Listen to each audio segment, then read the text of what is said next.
In 2012, 2 families left the city along with the conveniences of modern American living. It's today that these 2 families have relocated themselves in the mountains of the American Ozarks to build for themselves a more sustainable and fulfilling lifestyle. We are An American Homestead!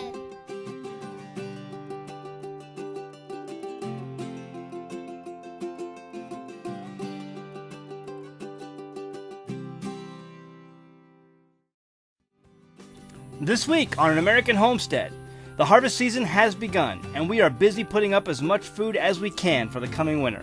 We're going to take a look at some of the things around our garden.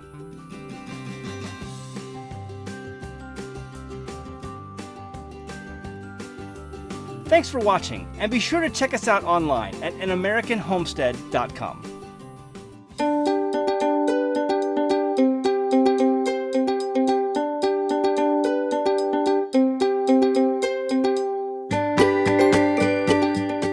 So what we have here is our papalo grow bed that we constructed. There was a video that we did a few months back when we constructed this grow bed for the papalo plant that I planted. And the reason we planted these is because we wanted a cilantro substitute. In the middle of the summer, cilantro will bolt very easily. You don't get a lot of growth out of it. It doesn't get very big. These plants, the papalo, will get about 4 to 5 foot tall, and it's an herb plant that people put in a lot of Mexican dishes, a lot of Hispanic dishes. And we had a Hispanic, someone who didn't even speak a word of English, who came with a group a few months back, and she immediately recognized this plant and said, papalo. She didn't speak a word of English, but she knew what this plant was because where she's from in Mexico, this was a very common plant. And you know, it's an herb. We were going to use this for our salsa and some other Mexican dishes and be able to dry and keep this plant. What do you think about the flavor?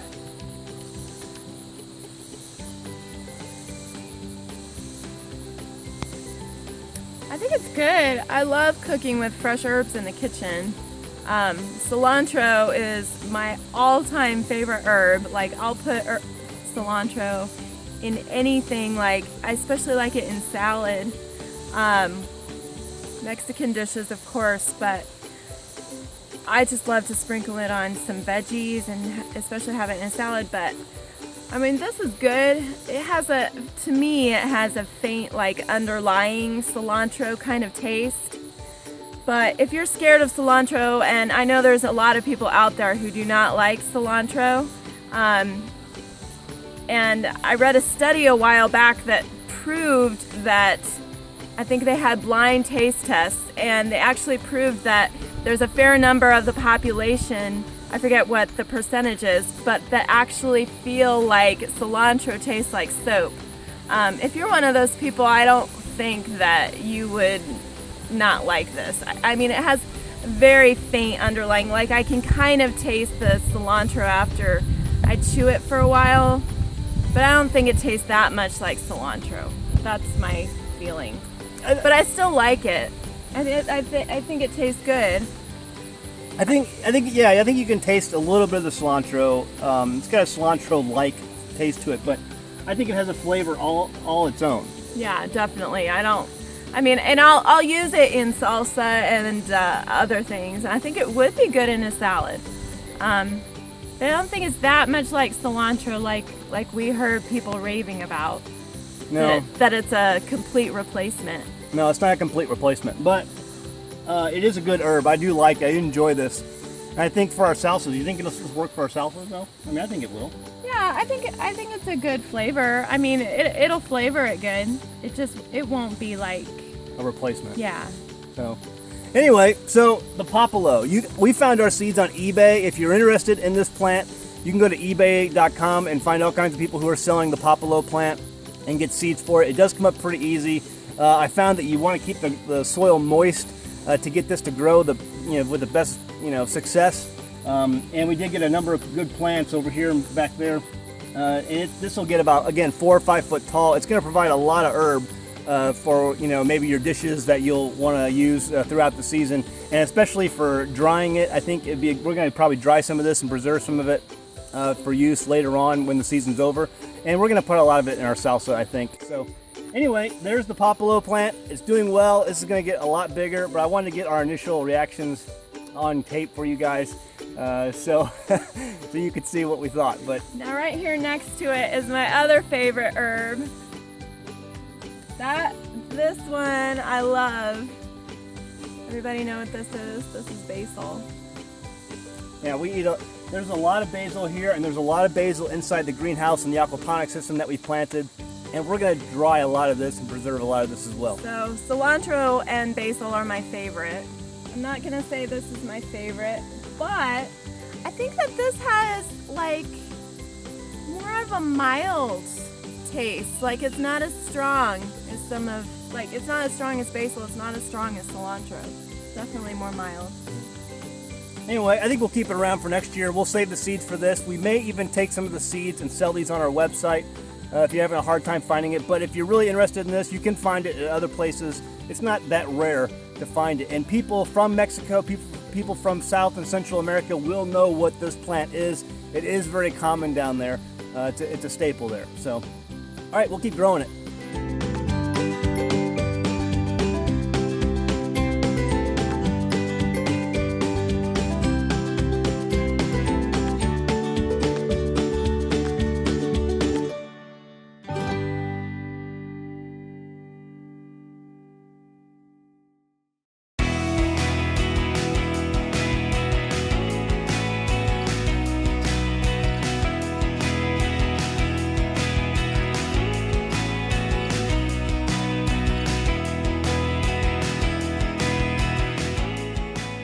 Hey, I know a lot of you guys out there have been asking about the acha cucumbers, and we sold a ton of these seeds last year over the winter time from all the ones we harvested in the fall, last fall.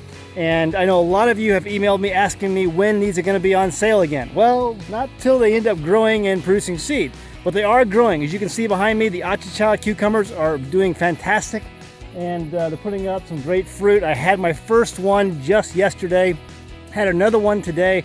They're very delicious, and we'll go into some more about this later on in a separate video after the season's over. But they will be again for sale this year. I've had a lot of emails come in from people with success stories and with some not so successful stories from the achachas. We planted from the same stock that we sent out, and we got about 95% germination rate again from the seed we saved last year. And so everything's, as you can see, everything is growing really well here right now. And I don't know what to tell you for some of the folks who emailed me and said they just didn't do well. A lot of people have emailed and said they did great. So good on that. If you're having good experiences with your achacha, go ahead and send me either pictures or send me an email. Let me know how they're doing, and maybe I'll be able to share that online with the next video. But these are growing, and we will be saving seed again this year, and it produces a lot of seed, and we will be selling it. It seems these are really hard to find. There were a couple of nurseries this last fall and winter who purchased seeds from us, so I'm assuming that they're growing them as well and going to try to get in on the seed selling game, which is fine, great. I think it's a great fruit. I think we should be trying to share these seeds and sell these seeds as much as possible. I'm always charging a small amount for these. I'm just basically covering the shipping because I'm giving free shipping on these and making a little bit of extra money on them, but that's about it. So anyway, yeah, they'll be for sale again on the website this fall and winter when we start saving the seeds, but mine are doing excellent.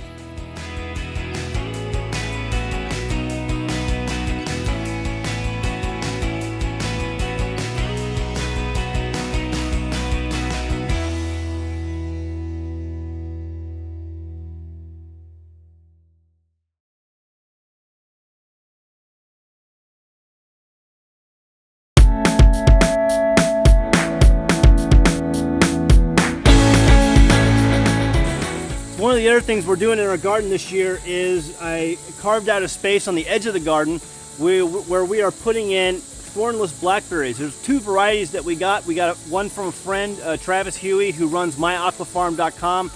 You can see his advertisements on our website. He actually had his children come visit us from South Carolina and gave us one of the varieties of this thornless blackberry that he grows on his farm.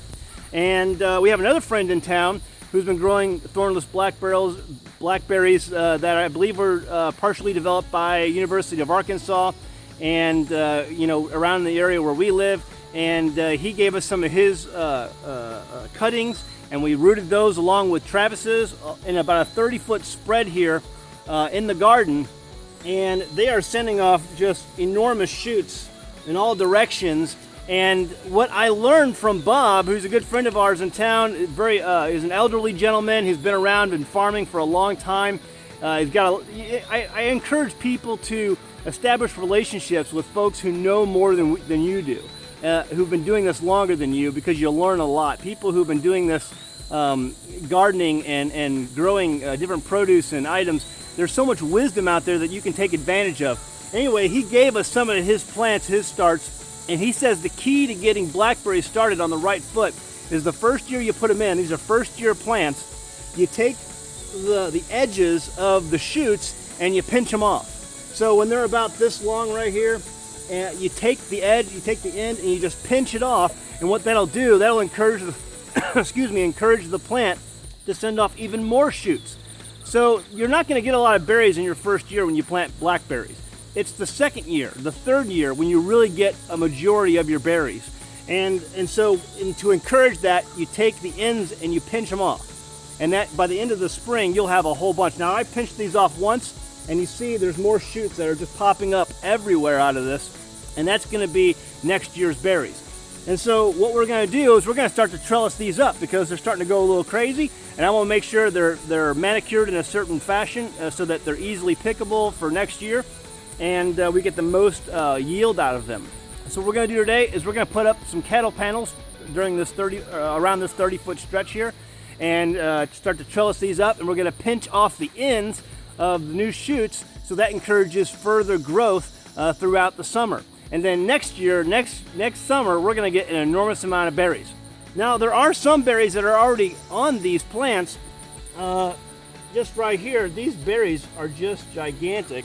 They'll get even bigger than this, but they're really good-sized berries here, and looking really, really good.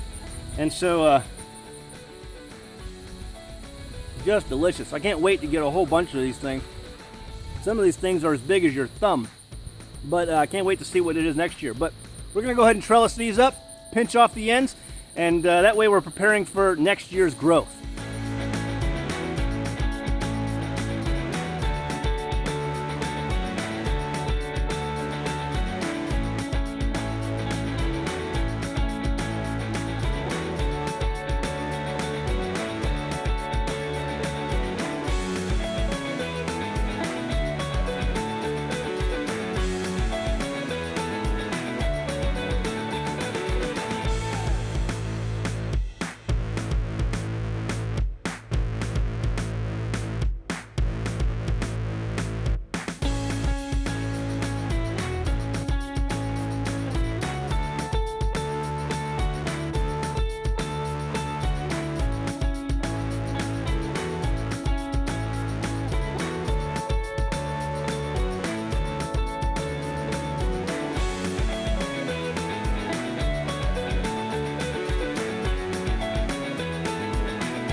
Okay, so we've got all of the cattle panels up, and we've got the plants trellised up.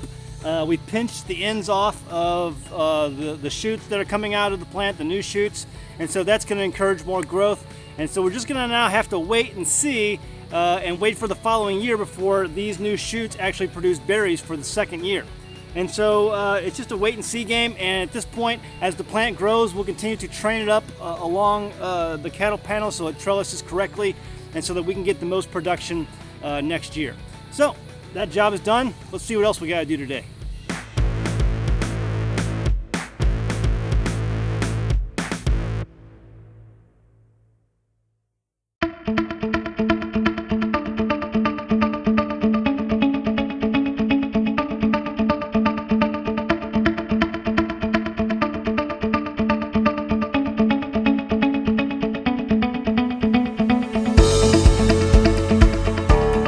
So it's kind of weird with our sunflowers this year. Last year was the first year we planted sunflower seeds, and they came up really well, even entered one in the county fair and won a first place blue ribbon. However, this year they came up really early, and that's because of all the seed they dropped last year. They just came up on their own. And so even the seed I put out, they just came up way too early. I guess a lot of the rain really helped them go. And it's not even time for the county fair yet, and all of the sunflower seeds, all the sunflowers are kind of dying. And so what we need to do, just like we were going to do last year, is this year I'm going to cut the heads off, and we're going to go ahead and save those. I put a tarp out, and I'm going to put the heads of those sunflowers on the tarp and let them dry for the rest of the day. And then I'm going to collect them all and put them into a container so that we can save them for the winter time and give them to our chickens. The flower heads this year just weren't very big, and I think that's because we planted some mammoth along with some regular sized sunflowers or some smaller sized sunflowers, and they cross-pollinated, and now all of the heads this year are just kind of medium sized. And so there's just not a whole lot for eating this year, and that's okay. But what I'd rather have is the protein to be able to give to my chickens this winter time, so that they can have the protein they need, the food they need when it's really hard in the winter, when there's just not a lot of insects, there's not a lot of things that they can find when they're foraging and they're free ranging around the yard. They can have these sunflower seeds, a great source of protein, and still produce eggs for us in the winter time. If you have been watching our website, we did an article a few months back that tallied up the amount of eggs that we got last winter. And I think it was because of the protein content and some of the mealworms and other things that we're raising here on the homestead that we kept their nutritional levels up, and that allowed them to produce eggs all winter long. And we got like 1,400 eggs during the entire course of the winter out of just like 20 some chickens. So that's a really good output for our chickens during the winter time.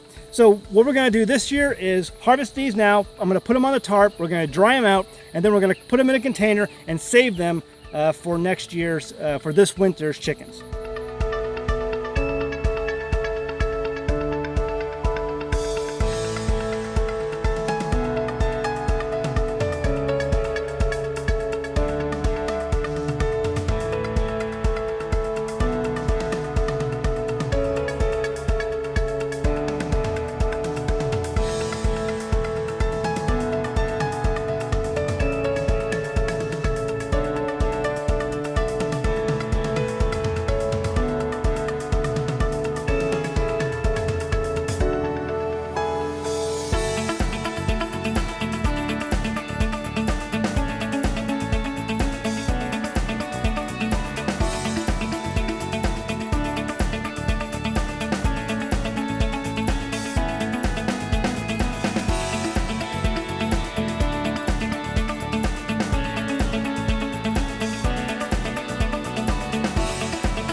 Okay, so we got a good amount of sunflower heads. The birds really took their toll, and even right now I can hear them squawking because I ran them out of there.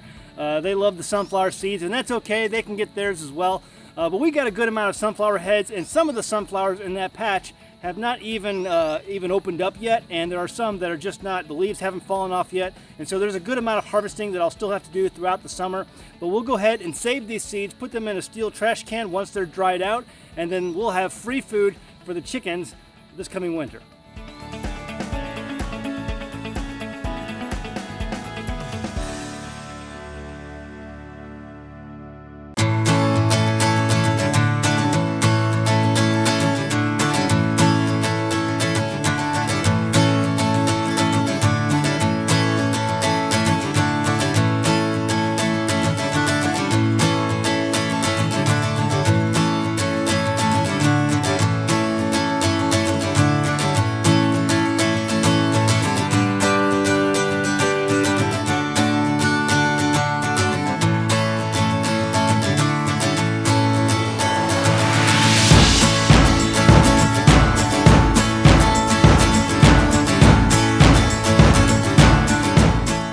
So as you can tell, we've been busy. It's been a busy week. We've been doing some canning, harvesting. The harvest is coming in right now like crazy. And so I'm out there in the garden pulling in veggies. We're putting them in the dehydrator. Jamie's busy in the kitchen. What do we have here? Tell everybody what this is. Well, in front of us we have sauerkraut. There's different methods of making sauerkraut. A lot of people will use the old-fashioned cracks.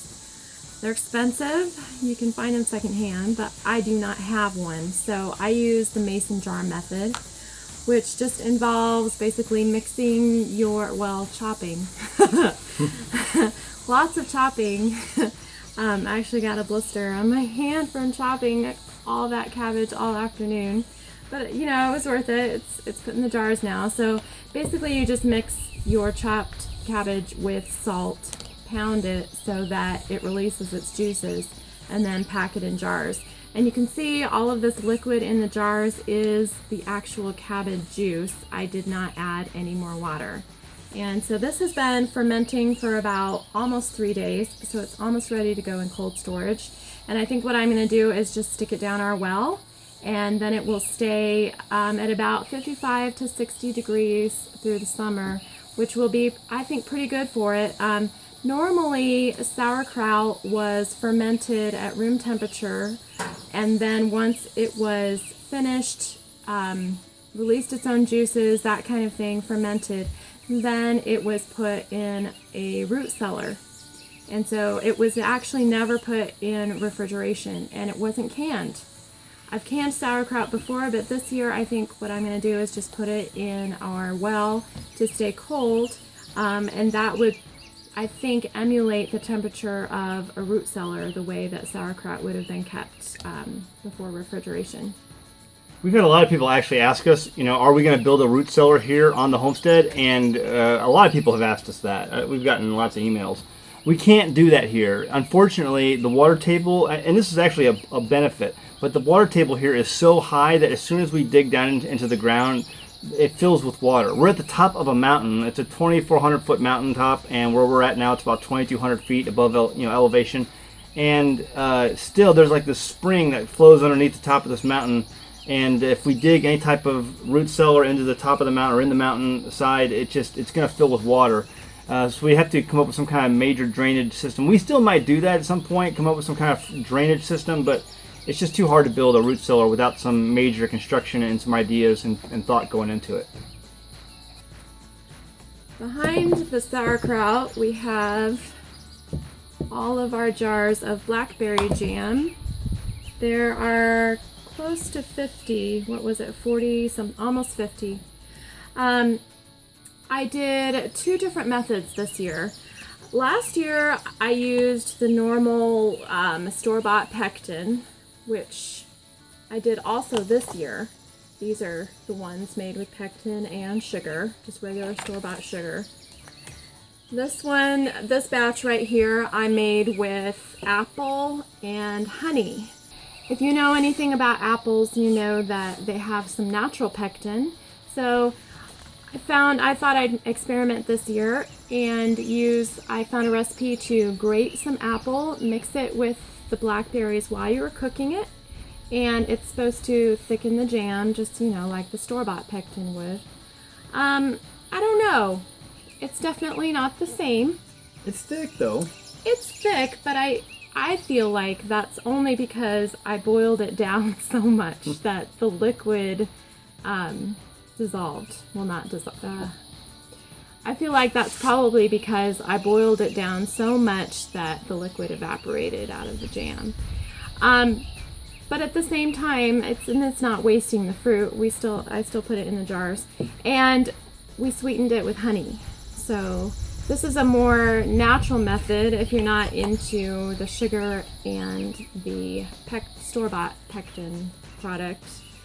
Which, you know, if I was going to do it, I would definitely pick this over this. This is healthier. But if you really, really like the normal jam consistency, you're going to want to stick with this method, the regular store-bought pectin method. It's more like what you would be used to when you open a jar of jam. This jam is healthier, and like I said, for a long-term, like, self-sufficient kind of lifestyle, I would lean more towards this because we can grow our own apples, and we actually have apple trees growing. So in future years, we'll be able to use our own apples for this, and our neighbors have honey. So this is something that I could do on a long-term basis, being 100% self-sufficient, making this jam. What else? I still have blackberries to go pick. We're going to spend probably tomorrow picking our last batch of blackberries. There's still a lot down there in the wild blackberry patches that we have. Still a lot of berries. We'll never be able to collect them all, but I think we'll be able to definitely get over 50 jars of this for going into, or finishing up the summer, so that if you use a jar a week, that lasts us for a year, and we don't really eat that much jam. So we eat more jam different times a year, but yeah. We could definitely go through more than a jar. We did about 50 some jars last year, and it lasted us the entire year. Have we used all the jam? We had a couple left. So But towards the end, I wasn't rationing it anymore. Yeah, because we knew we were going to get new ones. Using more jam. So 50 plus jars will last us a year, no problem. So anyway, so that's what we're doing here on the homestead. It's harvest season. There's lots of stuff to do, and next week I think what we're going to do is a day on the homestead and just kind of walk you through our daily progression of what we do on the homestead, things that we're doing, our daily chores, and just do that for you next week. But you get the idea that this week we are busy harvesting a lot of food and making sure that we can put that up for long-term storage for the winter. So I guess that's it. Mm-hmm. Hey guys, thanks again for sharing our videos and for liking us on Facebook and sharing on Twitter and all that stuff. We really appreciate you guys doing that. It really helps us stay motivated to make these videos when you share them and with your friends and family. So, all right, we'll leave it at that, and we'll see you next time on An American Homestead.